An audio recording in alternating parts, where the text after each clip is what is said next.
Hi everybody, this is Foxwoodsfiend with DeucesCracked.com. And Hielko, also at DeucesCracked.com. And sadly enough, it's our last episode together. This is episode 8 of Boosdoener. To tell you guys what's going on in this top right hand, basically we put in a small 3-bet from the small blind against a short stack button open. The hand like Queen 9 suited, it's obviously a very good hand to do it. Flops good top pairs, lots of flush draws you can go with, and on top of that, you don't commit yourself with a 3-bet to call it off. So that was the strategy, and we flopped top pair. We bet like about a third pot. Yeah, that's all we needed to bet in order to get it all in on the turn. And he called, and then we jammed the turn. Just to give you guys a heads up about what's going on here, we are playing slightly bigger stakes than Hielko's used to. Well, 10-20 is basically higher stakes than he's used to. Mm-hmm. He plays a fair amount, 5-10. Yeah. And the idea is just to give you guys a little bit more of a gamble and basically just a little bit of a sweat. So with this ace-4 suited hand, I would normally be inclined to 4-bet this fairly often. My only concern is that Ally Mally seems like a kind of fairly weak player. Yeah, we had a previous hand against him while we were trying to get the recording started, where he basically weak donked 3 streets with like mid pair with 7-jack on 6, 7, 9, king that makes the flush draw, and then low card, and he just bet 3 streets like with obvious bet sizing tells. And those kinds of players that kind of have those obvious leaks, I find to generally be less sophisticated, and as a result generally be less aggressive and tough with their 3-betting. So you don't have to really be 4-betting too much.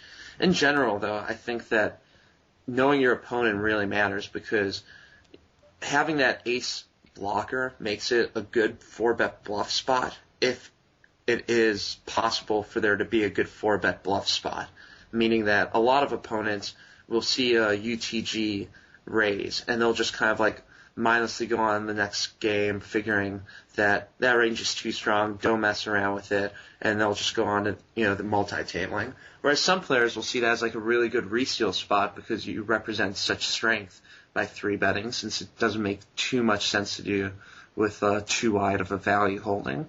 So, a lot of poker, of course, is learning about your opponent, so there's not too much advice I can give you, but I would say that ace-4 of clubs against an unknown under the gun, you at least consider 4-betting it. If you have no reads, you end up not 4-betting it, but once someone's like a very tough reg, or he just has like a reputation for being aggro, that's when you should probably start considering it. Yeah. Well, I would almost never do it very often. Right, yeah.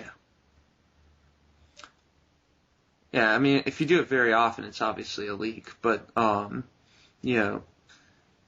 it all depends on history, right? If every time you raise under the gun and this one particular guy 3-bets you, and you 4-bet him, it's obviously, he's going to start tightening his 3-bet range and jamming over the top of your 4-bets more. So it's not the kind of thing you can abuse, but in terms of like one-offs or every once in a while strategies, it's something that you should have in your pocket, because there are people who like to pick on those under-the-gun raises, knowing that it's very hard to credibly play back. I think in a previous video, Hielko, you even did that with like a Jack-Queen or 10-Jack suited in early position, just because it's such a powerful move. Yeah, that could definitely be true. Don't remember the hand, though. Yeah, so Hielko, you've played some with a few of these players. Do you have any particular reads on them, or the people with the colors around their names? Yeah, I would say let's say what my notes here are. That's nothing too useful, but I know that F My Life is a pretty good regular, and the same is true for Swings 87. Okay. Just out of curiosity, in the top left table, last hand, you mucked King 4 off on the button. Was that intentional? And if so, what's like the weakest hand you would put in a steal attempt with? Like king wide. I think usually the cutoff for me is around king 7 off, king 6 off. That sounds about right. That's honestly something that I'm always kind of. I'm inclined to call, because I think he opens probably extremely wide here. Yeah, I agree with that. I'd like to call here again, because I don't want to bluff raise and then fold. Jam at the same time, if I hadn't picked up a pair on the turn, I would try taking it down, putting him on a lot of. Then again, he probably wouldn't check a better hand. Yeah, so I guess we should go ahead and bet. I think we should have the best hand here. Oh. That sucks. Yeah. Tricky, this Z-ball. He's not that bad for a short stacker, I guess. No, I definitely didn't expect this. I mean, I'm inclined to muck, honestly. I think that he could have lots of flush draws, but I don't think he's doing this with like a bare gut shot hand, and I doubt he's doing it with just like 2 overs. I mean, maybe he thinks that we'd have raised with the 9, but honestly, that's like a bit too optimistic, give him that mindset. So it's kind of like irritating to like bet fold there, because obviously we made our hand and had to fold it. Yeah. But I think that that's kind of an example of a situation where you bet because it makes sense, and then you fold because it makes sense. And what I kind of liken that to is I know a lot of players, like even very good players, that just hate bet folding draws. And once they bet their draw, they're calling it, regardless of like how strong their opponent's range is, if they're like only slightly making a minus EV decision, which maybe has some like metagame implications that recommended. Like people know they can't just like bluff jam on you, and thus you make sure that you don't get played back at too much. With this Jack Queen, I would definitely bet like 200. I'm a bit inclined to just check fold it. I don't know. I just feel like with a lot of his Broadway cards that he defends, he's gonna float once and then muck. So guess we have to barrel. Yeah.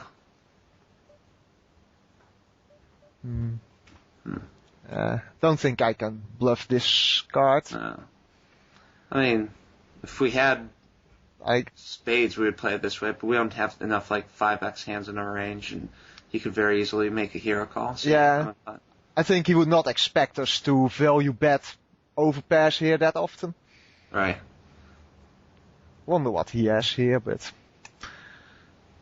I would expect most of his range to check behind, to be honest. Yeah, I would too. I mean, he could have been double floating, or he could have some like random hand with a 5 spades or 2 pair in it. It's hard to give him 2 pair though, because he should have probably just jammed his 2 pairs on the turn with such heavy draws. But if he had 2 pair there, I would expect him to jam it specifically because he knows that he's almost always got the best hand. Of course, we would consider checking a hand like a straight there, just to induce light value jam or some sort of double float like ace-9 type hand. But that doesn't necessarily mean that it would be incorrect of him. Oh, this Interesting. I mean, without knowing too much about the opponents, I would say that doesn't seem like it's that bad, honestly. When you run into the flush draw, you convince yourself that it was a bad play, but oh, never mind. I thought he check raised because there's slightly short set. He's bet shoving. Huh. I'm somewhat inclined to just jam the pocket threes. Yeah, I wish there were a bit more money to steal there, but yeah, that's.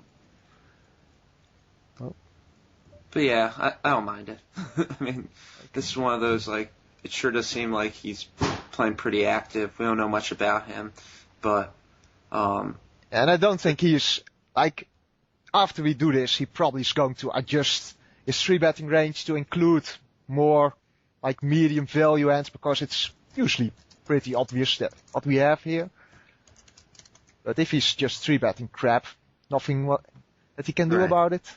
And you could tell by that tank that he was thinking like, whoa, this is suspicious, but that's kind of the good thing about being suspicious. If his range is like too wide, he's very unlikely to make a hero call with like 10 jack. Heads up, that sometimes happens.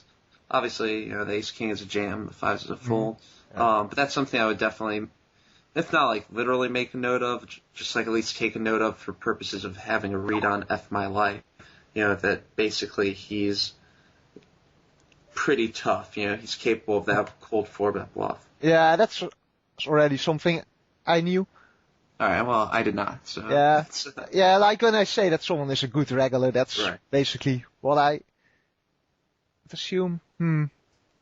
I mean, without giving away too many reads that I have on Molsui, I would not consider bluffing him here. Yeah. Oh, I don't know too much about him, but I would think that if he check calls and then he checks on the river that he would have a lot of very weak hands like that, and not the king. I'm not sure he'd have fold with that hand. Yeah, that's the problem. I'm not wrapping too much of a value hand. Yeah, I'm trying to be diplomatic here. I think Molsui is like a very, very good player, and we've played a lot against each other, so I don't want to oversimplify his game, and he's definitely, got different strategies for different players, but he's kind of falls in the Foxwoods Fiend camp of naturally pretty suspicious. And not folding. Yeah, well, you don't fold when you suspect the guy. Yeah. I think against a decent amount of regulars, it's a bluff that is reasonably successful. I agree with that. Because they have like second pair or ace high or whatever, and then king jack board isn't looking good for a hand like that. Just very simplistic.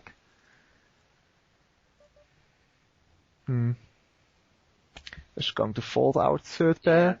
This is a spot where, I mean, it's just very, very easy for you to be getting floated, but ace-high floats make up a large part of his range. So even if he does occasionally get out of line with, like, king jack there, some sort of gut shot, it's probably not going to be often enough for us to be able to check call him with such a weak holding and such a vulnerable holding. Another reason why that's kind of such a bad turn card for us, because they kind of expect him to bluff raise a lot of his gut shots and straight draws of any sort. And because of that, I think that when we get to the turn, he's got fewer misdraws that he's bluffing the turn with than he does just like ace-x hands or better pairs than ours that are like betting to protect, basically. Although the ace-x is a way larger part of that equation. Yeah. It sucks though, because he's floating there for sure a decent amount.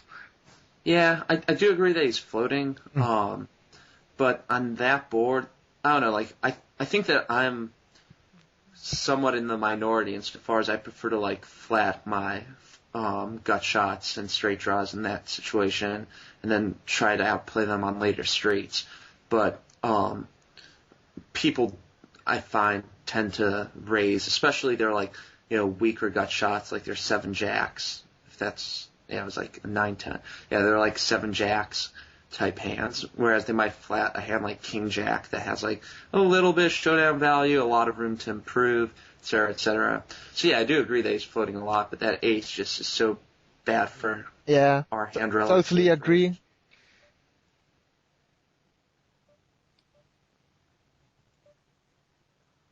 I'd be inclined to 3-bet? 3-bet the king 8 suited. I guess not against the 26-18. It's hard for me to make out these HUDs. It's 26-18 indeed. Yeah.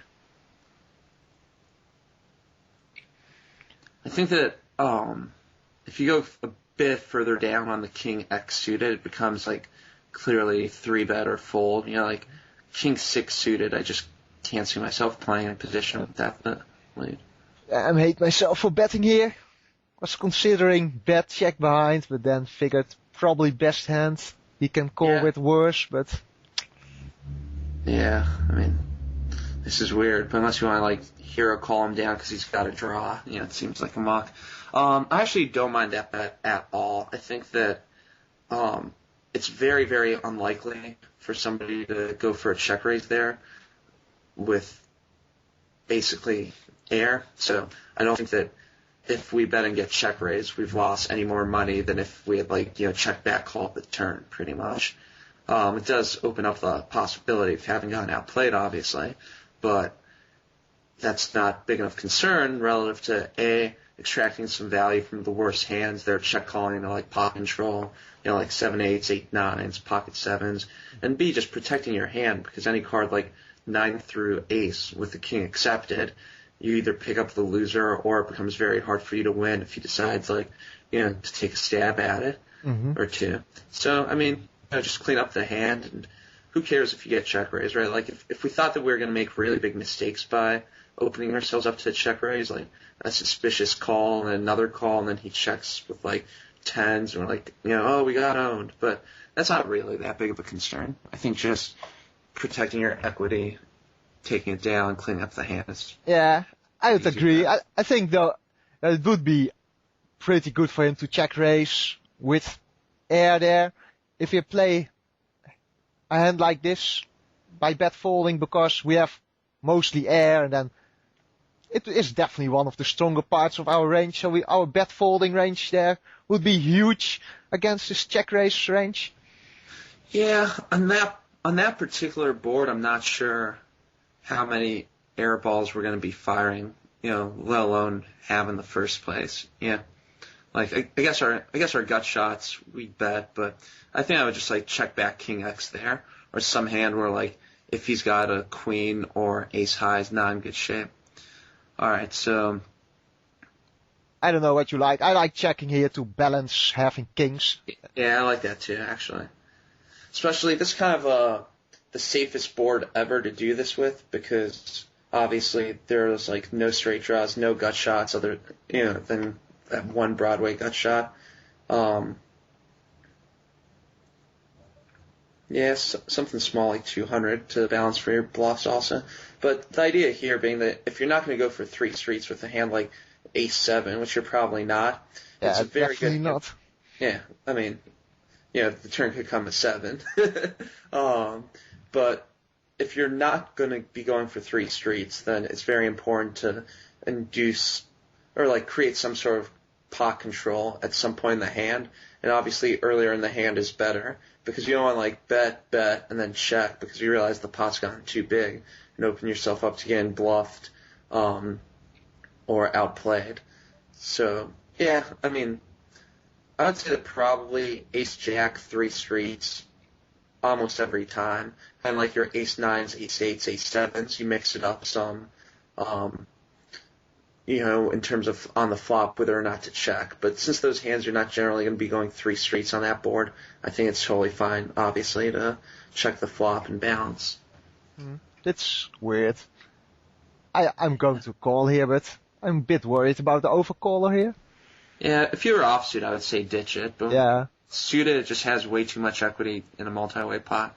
You know, now not only do you have a gut shot, but you have a gut shot with a backdoor flush draw. Yeah, which will be important if somebody bets like $40. Not going to happen though. If he peels, I just want to peel this, but yeah, I guess it's almost 1,000% minus GPAs. I think this feels actually close. Well, no, not really. No, it's not. 10.5 is a lot to 1. Yeah. And this is kind of like a concept that I've covered in past videos, but I just never know, like, where in the viewing process people are. So the idea here is that, like, not only do you have to bink your gut shot on the turn, but also obviously you have to get your implied odds in, but not just in terms of money that goes in, also in terms of equity. So if you're like a 10.5 to 1 dog and you're getting like 4 to 1, you don't need to get 6.5 times the bet unit in on the turn. You have to get that in equity, which means, yeah, we would have maybe rep King X on the turn. Yeah, just folded the best hand there. Yeah, so that's actually kind of like a nutso bluff by Play to Lose. I mean, he didn't exactly run a huge one, but I actually think that c-betting that, ace king blank into 2 people, like, my inclination is when one person cold calls, I'm putting him on a lot of, like, ace queen, ace jack hands with occasional, like, pocket 10s and jacks, which obviously that flop a lot. But then between that person being very likely to have ace X and the fact that you've got a guy overcalling the re-raise, like, he's going to have a lot of, like, mid-pairs and suited connectors, but he's also going to have a lot of Broadway cards, like king queens and, ace tens and stuff like that. So it's kind of a situation where I think that against either one of those players, a c-bet would make a ton of sense and would be profitable. Like if somehow the other person's hand got magically mucked. So it's like big blind cold calls, and then like the original razor folds. Against the big blind, it's going to be a good c-bet. Or like big blind cold calls, original razor calls, and then like the big blind's hand disappears. It's going to be a good c-bet. But I just don't think it's a good c-bet against both of them, even though he's not risking too much to win that pot. What I find fascinating is that Dean Marco didn't try bluffing at all. Yeah, I've given him the green color. Loose passive fish is my assumption. I think that's definitely true. First of all, the cold call of 3-bet with Jack Queen suited, obviously, gets the bells ringing a bit.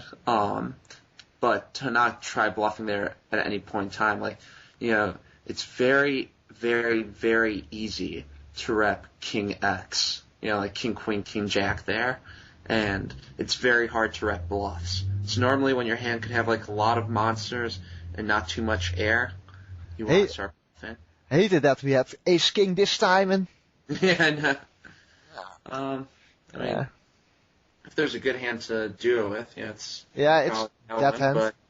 But obviously, you never want to make too much of the like, oh, he knows that I saw him do this, blah blah blah. But my general assumption is like, because the cold 4-bet bluff is still kind of, more the exception than the norm. Like it's not super often that someone just like is like, what I love to do? I just cold 4-bet out of the blinds all the time. Yeah. There's some people who are prone to it, but they're not like addicted to it. And I think that you'd have to kind of think that this guy's like addicted to it to do it for the second time in a row after he got caught last time. Yeah, and you also have people doing it with like ace queen and like reasonable finish.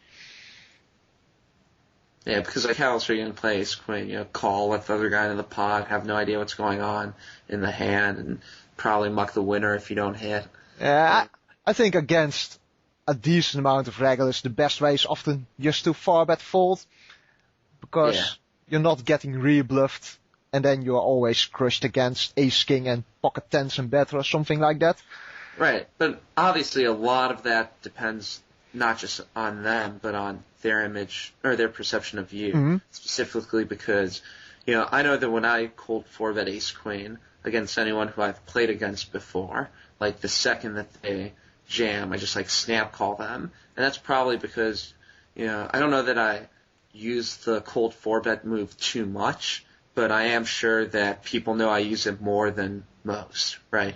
And because of that, you kind of have to be on your guard. And whereas for some people, cold 4-bet calling ace queen is like really, really bad. For me, folding it would actually kind of really mess up the rest of my strategy. So, but yeah, I agree with you, and that's very similar to what we were talking about earlier with like, bet folding after you make a hand, or bet folding a draw and like a heads up pot or something along those lines, where a lot of times it's irritating to put in a lot of money with what seems like a really good hand and then have somebody jam on you and be like, oh, damn it. But it's very important to kind of realize that giving into the temptation to just like call it off there because like, I have such a good hand and I put in so much money with it. I really don't want to fold it. It's like that's when you just want to like have this zen moment where you just bust out your poker stove and you give the guy his range and realize like how much money you're lighting on fire. Yeah. By calling it off. I bet it's actually the number one mistake that at least people, especially at the lower stakes, make. Like overpair, bet on the turn, get raised. You don't want to fold and then light money on fire against some snit with a set. Right. Yeah, I agree. And obviously, there are always going to be game theory considerations that kind of make it less of a simple tale than that because, once you start making big folds, then, if people catch on up to that, then you can start getting exploited. But obviously the point is, like, sometimes you do have to make big folds. And sometimes you do have to put in money, and then the guy jams on you, and you realize the chances of him bluffing are too slim. And that's where having reads obviously comes into play. So, I mean, I would definitely 4-bet this. I don't think that there's any reason not to. We've seen that the guy is active pre-flop, and he's got to know that, we've been very active at this table, and it's blind versus blind, so people jam very light. With that said, that's very light. Although he has an ace, unfortunately, but... And a spade. I have a good feeling about his hand. Woo-woo! Hielko, Hielko. And honestly, once I see that, I go back to that 9-10 suited hand, think maybe we should have jammed.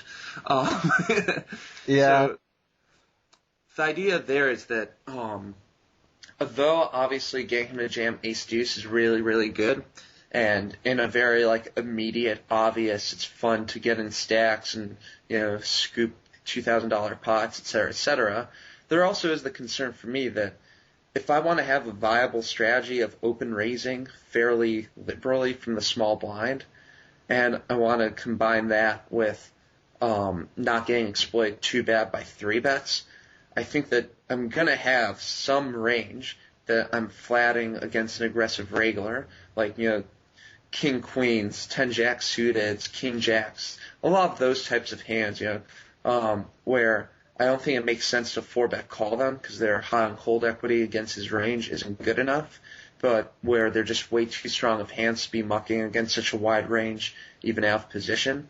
So because of that, I like to not have my opponents be able to just automatically hand read me as having those hands. And against some guy that I know is very, very aggressive 3-betting, I kind of think that weighs him more towards a flat a lot of the time because A, the fact that he's an aggressive 3-better means that he's probably not got something to jam with anyway, for value, obviously. And obviously the flip side of that is he's more likely to bluff jam, but he's probably only bluff jamming blocker hands and not the 5-7 suited hands. And those are the hands we really want to be getting value from by inducing post-flop bluffs, by making our hand look like, ace-9 suited, king 10, those types of hands. So it is nice to get all the money in, obviously, and because of that, you should obviously some percentage of the time be 4-betting pocket kings. That's the very, very intuitive part that you guys don't need me to cover. But the flip side to that is start thinking about what kinds of hands do you flat this guy's 3-bet with if he's going to be 3-betting you so wide, and then think to yourself, how does that play post-flop if I have no protection for my range whatsoever? Yeah, having an overpair in there is really, really nice. And this is also pretty good. And, yeah, I would say that this is going to be a raise get it in spot, just because I think there are too many turn cards that he either improves on or slows down on, whereas in this case, this is the prototypical flop in which people sometimes make a move with a gut shot. Well, got some diamonds. That's looking good. That's looking better. That's better too. Running hot. This is normally how the beginning of my students' coaching sessions works out. Normally, when I start working with somebody, I've just found that they've gone extremely, extremely hot their first session. After that, pretty much, totally typical luck. But it's nice to go out on a good note too. Let's just hope to not give back too much of it in the next 15. Yeah. Oh yeah, so going back to that Queen 6-7, the reason why you want to raise that flop, I mean, you know this, I'm just obviously telling the students out there, is that that's a flop where you're not going to have too much of a value range, but where people do like to bluff raise, gut shots and straight draws and stuff like that, figuring that it doesn't really hit an aggressive 3-better too much, like a hand that you can continue with too often. So if I have some sort of hand like, King Jack, some cards I don't want to float with that maybe if he calls, I've got good equity with them, and I can turn some gut shots and some straight open-ended straight draws. Those are the types of hands I want to be raising that flop with, along with obviously like 8-10 suited if I peel it, which I probably would against F My Life. Yeah. So I'd 4-bet it, more often than I peel it. Just because even if you in blind versus blind, 5-bet jams ace deuce, I don't think that's enough to make a 4-bet with 8-10 suited unprofitable.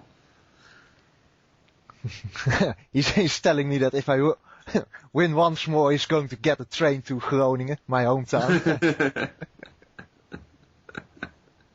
Yeah, I have a feeling If My Life can afford the buy-in or two. Yeah, pretty sure that it's not a problem for him. But keep in mind, when we run into 6-7 suited, that's obviously really scary. But I mean, I don't think he plays Queen 10 any differently. I don't think he plays 8-9 any differently. And I honestly would be surprised if he played 9-10 that much differently. Mm-hmm. So you start realizing his value range is actually very narrow, and who knows what he does with 10s? Maybe he peels them when we raise because he doesn't know what to do, and then we're extracting a lot of value from that hand. So basically a lot can go right, and you don't want to be too worried about monsters, and we obviously got pretty unlucky. And you think to yourself, if he's 3-betting 6-7 suited, what else is he 3-betting, and how does he interact on that board, and how does he react to a raise of ours? And it becomes pretty obvious that, raise with Jack Queen. And I feel that Jack Queen suited is maybe the strongest hand that people feel uncomfortable value raise getting it in sometimes on those types of boards, yeah. King Queen, I think, would be a no-brainer. Yeah, absolutely. The only argument for flatting would be to induce. It wouldn't be I don't know if the money gets in if I'm good. Yeah, and when you see in a 3-bet pot someone turning up at some random bottom 2 pair, it's usually good news because it means that his range is pretty wide. Right, and it's not exactly as if he's tricking us too badly. Between his 2 4-bets and his 5-bet, we already we're starting to get the inclination that maybe, just maybe, this guy's a bit aggro. So, it's not if he didn't flop 2-pair, or if we didn't flop, if we didn't flop top pair, we'd have lost the pot. It's I'm not sure that's true. If it comes down ace jack deuce, maybe he 3-barrels, but I give ourselves way better chance of making a hero call down than in other situations, against players who aren't quite as tough. So, out of curiosity, when you 3-bet the ace jack against Jazz, what exactly are you hoping to accomplish? Because that's, generally speaking, kind of a tweener spot. Yeah.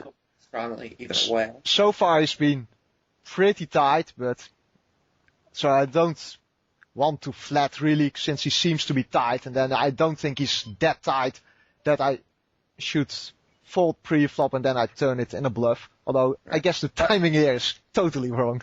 Yeah, by the way, I would have jammed over the top of that cold 4-bet just because I think ace jack off in a 10-20 game is too strong of a hand to be mucking.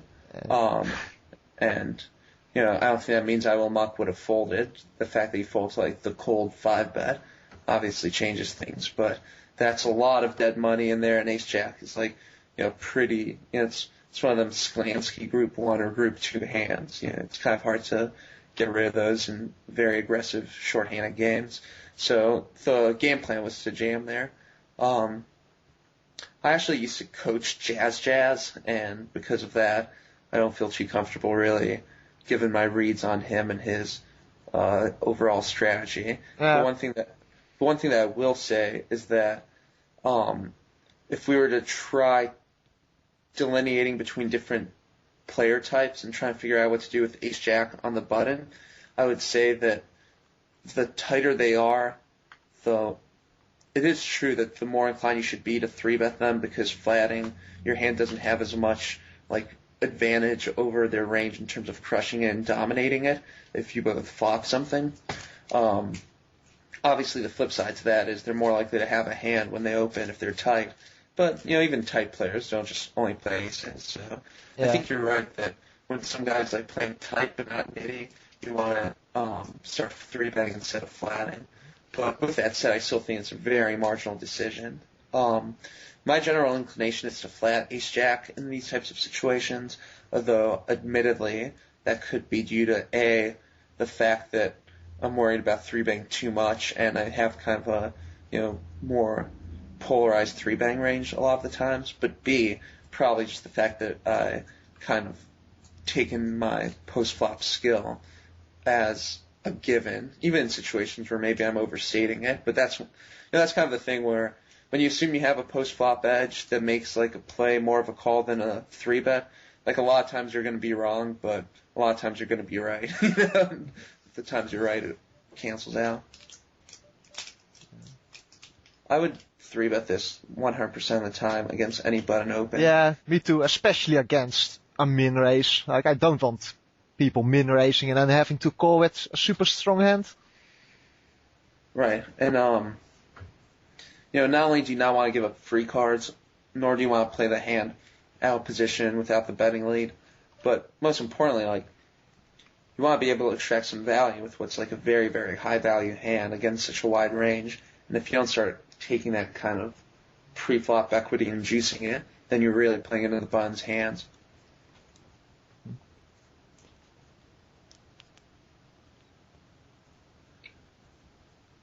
Yeah, honestly, if I were play to lose, or anybody that's not you, I'd just be so happy to be in the big blind against F My Life, because he obviously 3-bets a lot in that cold 4-bet against him. I feel would be very, very effective. He's definitely getting out of line. Seems to be targeting me, although it might also just be the positions on the table. Yeah, I think that's a lot of it, but I'd say that it doesn't even seem like he knows that there is a line. He's beyond out of line based on this limited sample size. But, you can disparage the sample size all you want. It doesn't detract from the fact that he did a 3-bet jam with ace deuce and has basically 4-bet and 3-bet at every opportunity. Yeah. This should be a good spot with the jacks. Yeah, I wonder if I actually wonder if maybe just jamming would be the right play, because I don't expect him to 5-bet bluff too light. Again. Right. And this really looks like a small pair and could get a hero call. Yeah, I think we could get a hero call from 10-jack or jack-queen or something like that. So this is kind of this is obviously not the most balanced play, but at the same time, we showed earlier on in this video that if we have a hand 3s or 4s, I actually think this is a very good balance. Yeah, we are actually balancing our shoving range by also including real hands. Yeah, I agree with that, and I think that's something that, like I say, it comes up a lot more in heads-up situations, is where somebody's 3-betting way too much and you start jamming those mid pairs, and then they start calling you with 9-10 suited, so you start jamming ace, king, and jacks.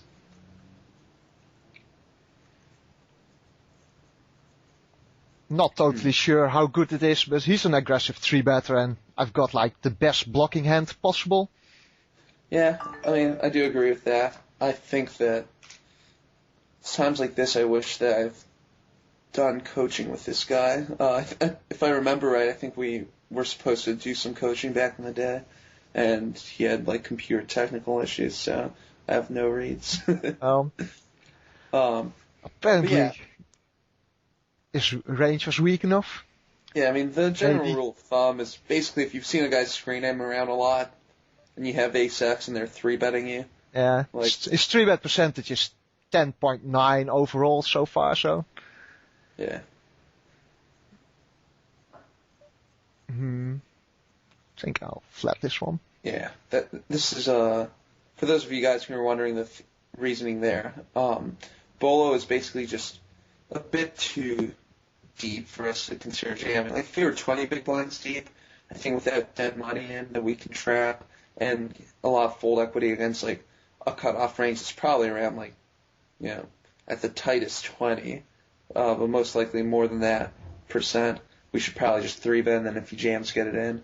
But for $350, just take your post-flop ability and ability to, actually hit something and forgo the possibility of squeezing that $40.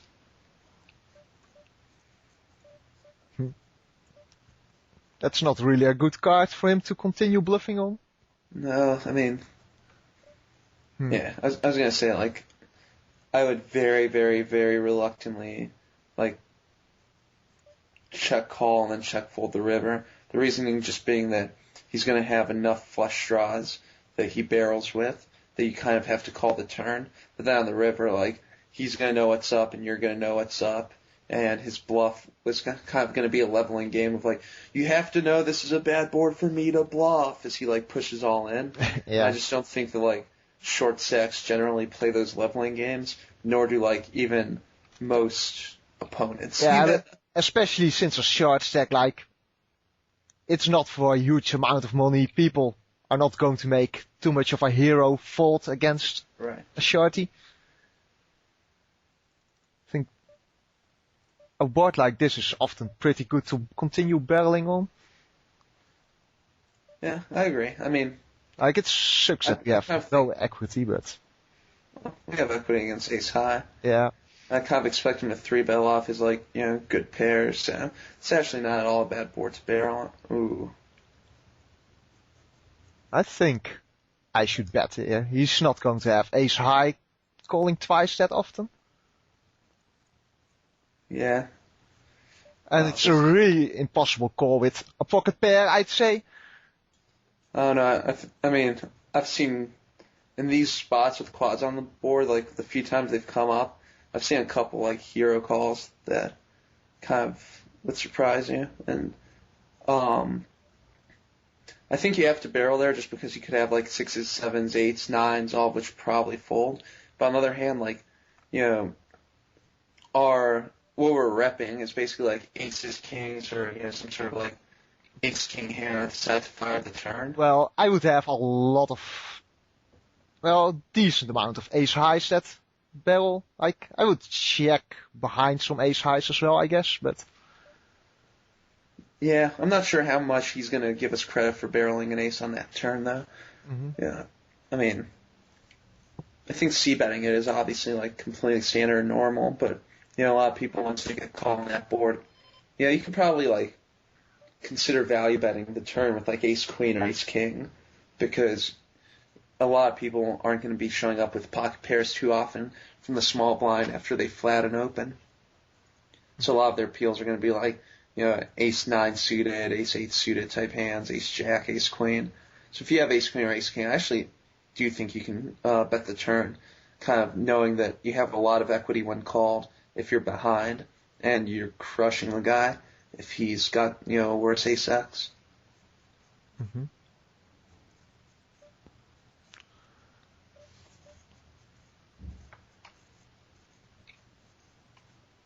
Guess we have to try to find another table for that one.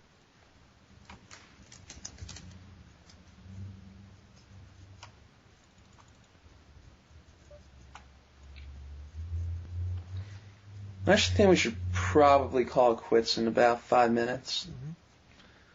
So I'm not sure how much I would be worried about the other table. Yeah, I joined one anyway.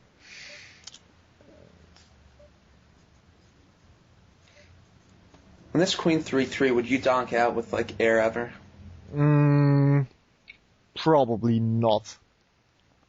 Yeah, I wouldn't either, but I actually think that if a guy has like a wide enough under the gun range, it makes sense. Obviously the reason you don't want to do it is because like none of the pairs fold, like 4s through aces, and you probably get floated by like ace high a fair amount. But on the other hand, like if the guy's opening a lot of suited connectors and Broadway cards, we'd probably get him to fold most of those. So. Mm-hmm. Yeah. Like, I think it's probably going to work, but on the other hand, I just don't do it because, yeah, I would not do it with a value hand like ever, and I would feel so exploitable against a decent hand reader. Well, I don't think there's anything wrong with that. That's actually why I was asking, is because I would be inclined to lead out with king, queen, and ace, queen there, just because I really don't want all the times I dominate him, as we saw just now, like, almost happen. I really don't want the times we dominate him for, like, 2 streets of value to get in. I want to get 3 streets in. And the kind of, part of you thinking, like, I wouldn't do it with air because I wouldn't want to get dominated by a very good hand reader, is, like, all the more reason to do it with the value hand. Because if you lead out king, queen, and ace, queen against someone who's like, what the hell? Yeah, yeah. He might just call you down with 8s. You're definitely right. Yeah. So I actually think one of the 2 options should be good. Right. But, that's always the tension in poker is, it always seems like one of the 2 options should be good and you do neither just because of balance and a couple strong assumptions about how people play. But my point there is just like, when a board is so hard to hit, it's normally a situation where you want to represent strength when you have strength, right? Because you're representing something that is very hard for you to actually have, and your opponents are going to pick up on that. And the flip side to it, obviously, is that then you have to figure out, all right, who can I start bluffing in these spots? Which is a bit tougher to do because people tend to call more than fold, and all other decisions are like in weird situations where they're not used to having guidelines for what to do. But yeah, like I think with king queen, I would actually donk that flop. And the question is partially how hard is the board to hit, and also partially how easy is it for your opponent to suspiciously call you down. So on queen 3-3, it's going to make way more sense for you to lead out for value than on like queen 5-7, because your opponent's going to be way less likely to just think that you're on a pure air. Because now you can have like 7s and 5s and ace queen and king queen. Mm-hmm. But like obviously on queen 3-3, the combinatorics of it all make it way harder for you to actually have something. Yeah, which definitely. makes it way better to donk out.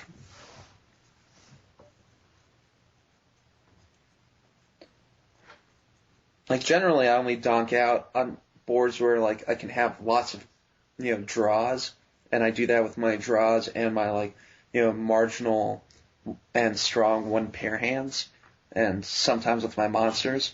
But I think that's actually a situation where you want to do it maybe with on boards where you like never have draws. Mm-hmm. What do you think about? I had a 4-bet bluffing opportunity on table 1. Against Molesworth? Yeah, exactly. I opted to fold, but yeah, I think it probably would have worked if you'd want a single hand at this table, and it depends on how much attention you think they're paying. Yeah, like I've been pretty active so far, so I would guess that I will not get too much credit. On the other hand, it's still a cold 4-bet bluff, of course.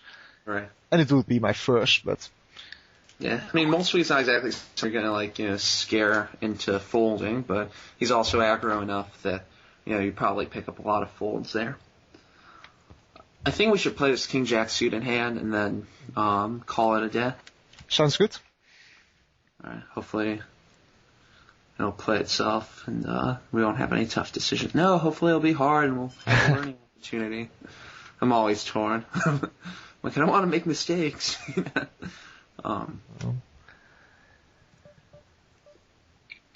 Yeah, this is a spot where, typically speaking, obviously you're thinking, well, I'm not getting too many better hands to fold on this kind of board, but on the other hand, it's very unlikely for your opponent to actually have hit the flop, so you take it down, protect your hand for just a half-pot bet. It's all good. Yeah, and then basically anytime you pick up a flush draw, it's almost always a mandatory bet anyway. Yeah. only if you assume you have no fold equity or very little. But in this case, there's absolutely no reason to assume that. There's every reason to believe he just got like ace high in his folding. That's probably exactly what happened here. Yeah. All right, guys. Well, definitely looking forward to discussion. I want to thank all the viewers for all their questions over the course of this series. It's been really, at times challenging and definitely illuminating. And if you guys are interested in more coaching, not through video but one-on-one, shoot me a PM sometime. Hielko, thanks a lot for doing this, man. I really do appreciate the work you put in. Yeah, thank you a lot as well. I've got definitely a decent amount from it. So it was a good experience.